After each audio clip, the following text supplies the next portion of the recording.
Z, on today's show, we have a guest on the show, on the program. He's so good. This content is so hot. Hot. We needed to have music that kind of created that hotness to it. Do you think you found it? This music is sexy. It's sexy hot. Like our guest, David Meltzer. Now, David Meltzer, let me tell you about this guy.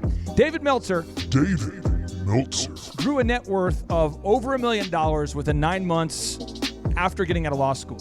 Then he built a net worth he built a portfolio of over $120 million. Woo! Now he's partnered with Warren Moon, the former NFL great player. Yeah. He has a great sports marketing agency. He's doing big things. And again, but this is the remarkable thing. He grew a portfolio to be worth over $120 million. He lost it all, What? and he got it back. Well, come on now. He lost it all and then earned it back. That's impossible. No, he built it back up. Come This on. show is hot. When the economy fell apart, when the banks collapsed, Oh, yeah. he was too heavily leveraged, couldn't get access to his equity. He built it all back. This is the comeback story of the year. I love it. David Meltzer, this show is hot.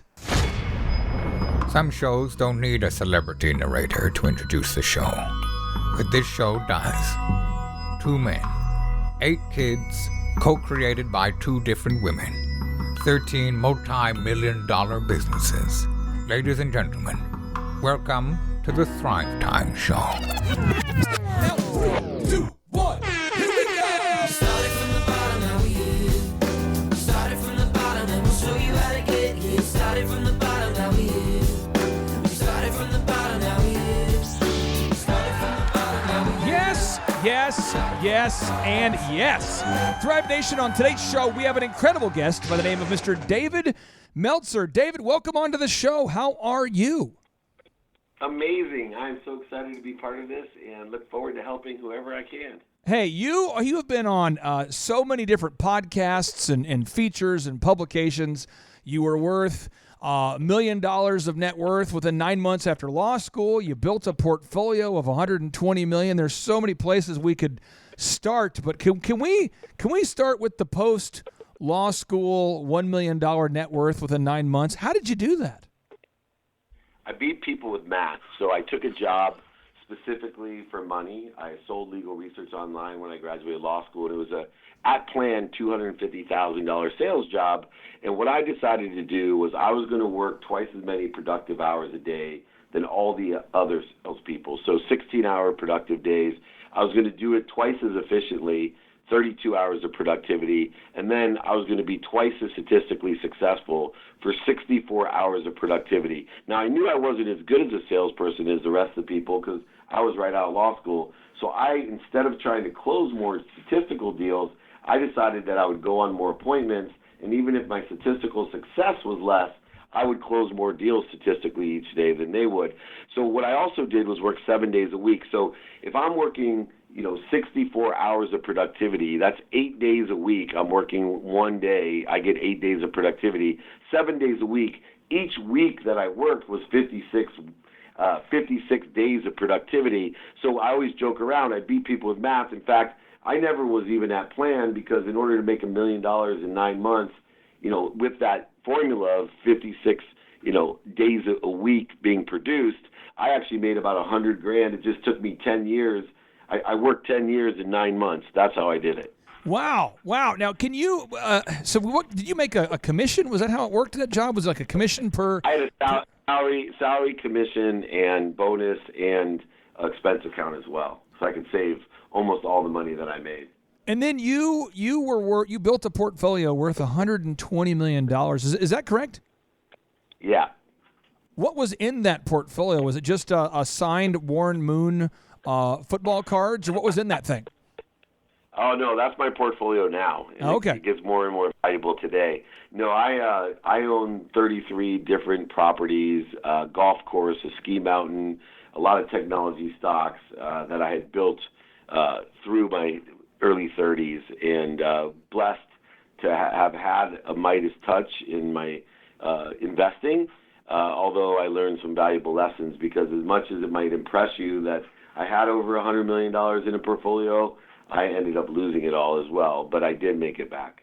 How did you lose it all? What happened? And was it just a kind of an avalanche of things caused by one maybe wrong guess, or what happened? No, I lost it from ego. I say that because I didn't ask anyone for help. And so one of the things that I teach is, how to not think with ego, not surround yourself with the wrong people and the wrong ideas. I thought I knew everything. I made one bad assumption. I thought that at all times I could borrow against the equity that I had. And in no idea did I ever see the banking system failing or the credit criteria changing.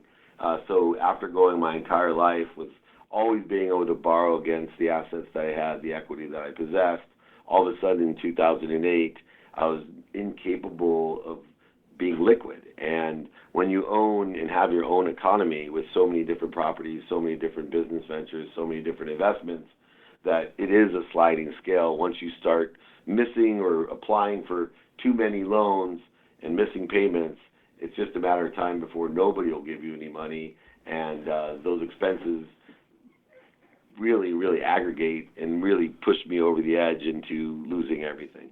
Now, I have done commercial real estate in the past, and I think for some of the listeners out there maybe are not aware of what you're talking about. And I just want to make sure we have about 500,000 listeners, and I bet you half of them maybe are struggling with grasping maybe part of what you just said. Because I have met people, David, that have a building almost paid for who are headed into bankruptcy. Can you explain how it's possible to have a high net worth but not have a lot of liquid assets for the listeners out there that maybe aren't as far down their entrepreneurial journey as you are? Yeah, that's a great question, actually. So what happens is you can own a property and you could actually, owe to the bank very little. So if I have, a $60 million property, I may only owe $6 million. That means I have $54 million of equity. Most times you can borrow against that $54 million. Very quickly you can get a line of credit for $5 million or whatever it would be. What happened in 2007, 8, and 9 with the crash is that the banks were going under, and they realized mathematically not only were those properties of greater risk because that $60 million property could be worth $10 million in 2 years, but moreover, they were going bankrupt. They were going under, so they wanted to hold as many assets. So they weren't really keen on letting you borrow money against assets that the bank owned if you defaulted on that loan. So what happened to me is they weren't going to let me have equity against those properties. I then couldn't make payments, which means my credit went down. Then I couldn't borrow anywhere. But in the end, the banks, my bankruptcy was clean because most of my properties were worth more than I owed, but they owned them, so they weren't going to sell them for more money than I owed, right? They were going to get their money out of it, and they did very well. So how do you go from losing it all, a portfolio worth $120 million? How do you go from there to now teaming up with Warren Moon and growing the Sports One marketing agency? How did you go from the bottom to where you are now? Well, it was a evolution, not a revolution. I actually, when I owned all those properties, I was already CEO of Lee Steinberg Sports Entertainment, the most notable sports agency in the world. And that's where I met Warren Moon. The harder part wasn't losing the money. It was telling Lee Steinberg, who hired me to be the Midas touch, who used me as an example of growing up with nothing and becoming a multimillionaire, someone that would help secure young athletes' finances to give them a legacy. At that time, 75% of all athletes were going bankrupt. So the harder part was, thinking that I would not be able to continue my job because I thought I might lose my credibility by going bankrupt. But in essence, it actually built my own personal brand. And when Lee, about 10 years ago, had some personal difficulties, Warren Moon and I, we were partners at the sports agency. We spun off what is now one of the most notable global sports marketing companies in the world, working worldwide and at different events like the Super Bowl, Pro Bowl, Masters, Kentucky Derby, Breeders' Cup, all the award shows like the ESPYs, Emmys, Oscars, Grammys, and tons of different charitable events. Everything we do is to make a lot of money, help a lot of people, and have a lot of fun. So tell me, when you were working with Lee Steinberg Sports and Entertainment, for the listeners out there that don't know, what kind of athletes were you working with then, or maybe a few of the athletes' names? And then tell us kind of on a daily basis with the Sports One marketing, the kinds of organizations you work with on a daily basis. I know some of the events you just mentioned, but I'd love to hear about some of the people you worked with at Lee Steinberg sports entertainment, and then who you're working with now? So Lee, some of the great things that we got to do, guys like Ricky Williams and Coach June Jones, but we had that firm 8 first picks in a row.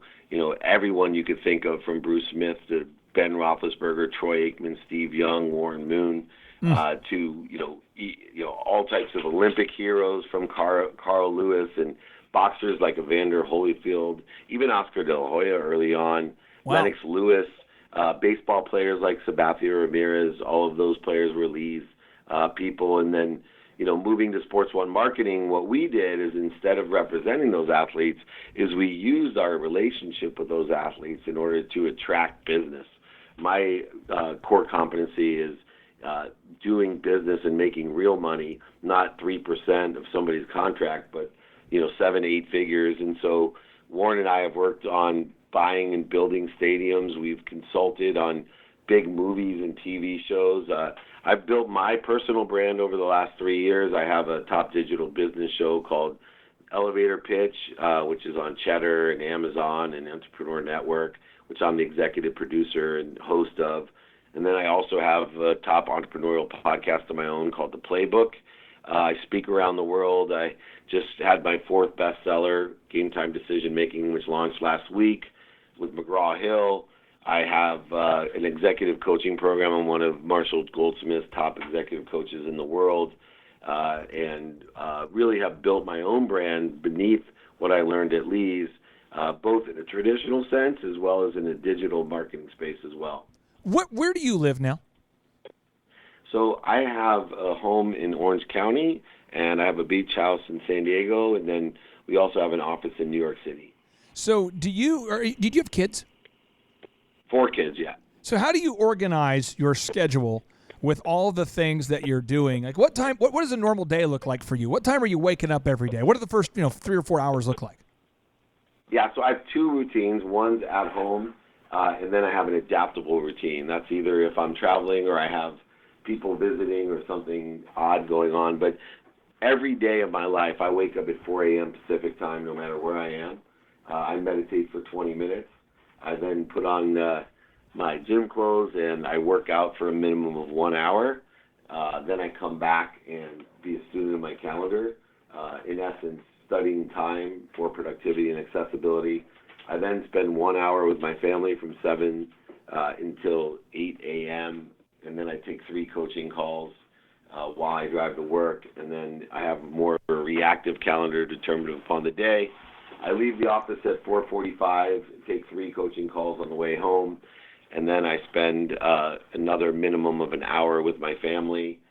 Then once again, be a student of my calendar and more reactive social and business calendar for the night. And I try to stay up to 11. I don't always make it, but my goal every day is to live my life to make sure I wake up at 4 a.m. tomorrow. Now, when you say you take coaching calls, what kind of calls and how long is each call? So as executive coach, I have a certain program. I take 10 to 15-minute calls. These calls are for my clients every other week. I give them focused homework to work on the continuum from conscious, subconscious, and unconscious mind. So I just don't tell people what to think, say, and do, and give introductions and learn from my situational knowledge and dummy tax, but I actually shift the paradigm of the subconscious, the 40,000 of the same thoughts you have every day, to create new neural pathways, which then impact your actual genetics. You're activating and deactivating different genetic traits of your personality, characteristics, obsessions, addictions, that create different energy that keeps a continual success. So a lot of coaches, unfortunately, coach what to think, say, and do, but in the long run, you're just going to reset to your original thermostat. I actually up the temperature of your thermostat so that you get expansion and acceleration in my coaching. And I'm also on call from 4 a.m. to 11 p.m. 7 days a week to give that chiropractic real-time measure, the before, during, or after advice that's needed real-time in order to effectuate quantitative results. I'm the only business coach in the world that I know that, number one, coaches for free for 1 month to do an assessment of how I can help, who can help, and 2, only will work month to month with a quantitative guarantee. I'm the only coach I know that guarantees that not only will you have subjective value of how I change your life, but quantitatively I guarantee I'll be a profit center. which has made me one of the top coaches in the world. So anyone that coaches me is guaranteed to make money besides making significant changes in their life. What does your coaching program cost for the listeners out there that are curious? So as an assessment, I have 10 coaches beneath me, so it starts at zero. So if somebody can't afford coaching, I'll oversee one of my coaches that will coach for free, all the way up to my billionaire clients pay me $50,000 a month for me to coach them. Wow. And so you must be doing something right if a billionaire is willing to pay you $50,000 a month to coach them. I'm really curious, what's your working relationship like with Warren Moon, and what's he like up close? Because he was such a talented athlete, so brilliant on the field, off the field. I grew up in Minnesota, and when he came and joined the Vikings, man, he turned that ship around. It was awesome. What's it like working with Warren? Exactly, probably what you would think it'd be like. I call him QB1 Kenobi. He is an old soul. He's a wise man. He's my best friend. He's rock solid. He has all the strengths that I don't have, and I have strengths that he doesn't. But he is so calm and wise. I just is a steady person that lives in integral and character beyond belief. And what I love about Warren is we've been working together for so long now. We used to work day to day together, and now he's almost 63 years old. But he's always there for me. One phone call, text, or email away, fly down here. He does the Seahawks games up there in Seattle still. So we're traveling buddies. He is my advisor, my true mentor. He taught me two things: the spirit of excellence and the majesty of calmness. Man, that is so. You felt inspired recently to write this book, Game Time Decision Making. Could you share with us about the book? What inspired you to write the book? Yeah, so I think that we have a happiness problem in the world, and people are really disguising their true problems. And there's a decision to make, and the decision is how to be happy, how to create. There's two mindsets we have to do with our decision making. One is what action are we taking during the day, and most importantly, what reactions are we taking? And so what I did is I created each chapter for different game time decision-making processes to help people make the decisions to be happy, to help more people, make more money. And what I did is break it down like a game, a game plan. So I have a pre-game analysis which tells you, the lessons you're going to learn. Then I go through and tell sports stories to illustrate what lessons about game time decision making there are. And then I give a post-game analysis to kind of reiterate what lessons we learned from the stories that we created. And Tillman Fertitta, the CEO of Landry's, the owner of the Golden Nugget and the NBA Houston Rockets, wrote the foreword to it. And I have unbelievable greats that are giving, not only their stories but advice. Everyone from Jack Canfield, the #1 author in the world from Chicken Soup for the Soul, to Apollo Ono, Sugar Ray Leonard, Ed Milet, Tom Brady. Just extraordinary names, extraordinary stories that really bring to life the best decisions with confidence and clarity from the world's best sports people. We have Tillman Fertitta. We're going to have him on the show here in, I think, a week, maybe next Wednesday. So excited to have him on the show there. And we have kind of a list. We wanted to get Tillman on the show. We wanted to get Wolfgang Puck, John Maxwell. We've had a lot of really great guests. Warren Moon is on my people who have yet to say yes. You know what I'm saying? So I'm just going to keep wearing out your buddy Warren Moon. Maybe you can lean on him for me. I will lean on him hard for you. So He's great. Absolutely, let's get him on your show. That's great. Well, hey, for the listeners out there, I know you have to run. I want to respect your time, but I also want to give you the opportunity. We have about 500,000 listeners, many of who know who you are or who are learning who you are, and they want to know what is an action step that they should take, or what's one parting piece of advice that you could give to all of our listeners.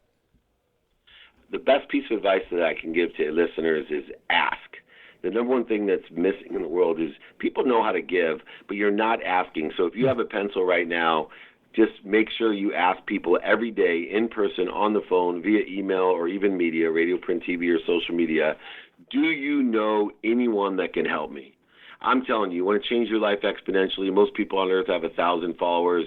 just doing that once a day, you'll have 30,000 people in your network every month. If you do it 4 times, it'll be 120. You'll have 1.4 million by the end of the year. But it's a very simple question. Do you know anyone that can help me? Keep people in the flow. Give as much as you can. Be kind to your future self. Do good deeds. But most importantly, ask others for help. You can always find me at David Meltzer or anywhere, David Meltzer on LinkedIn, YouTube, etc. Just remember DavidMeltzer. Love to help and be of service to anyone that may need it. You are an inspiration. Thank you so much for being on the show. Say hello to Warren, and best of luck on your new book and all your ventures. Thank you so much. I will jump on Warren right away to get you a call back, okay? All right. Thank you so much. I appreciate it. You got it. Take care. Thank you. All right. And now, without any further ado, 3, 2, 1, boom!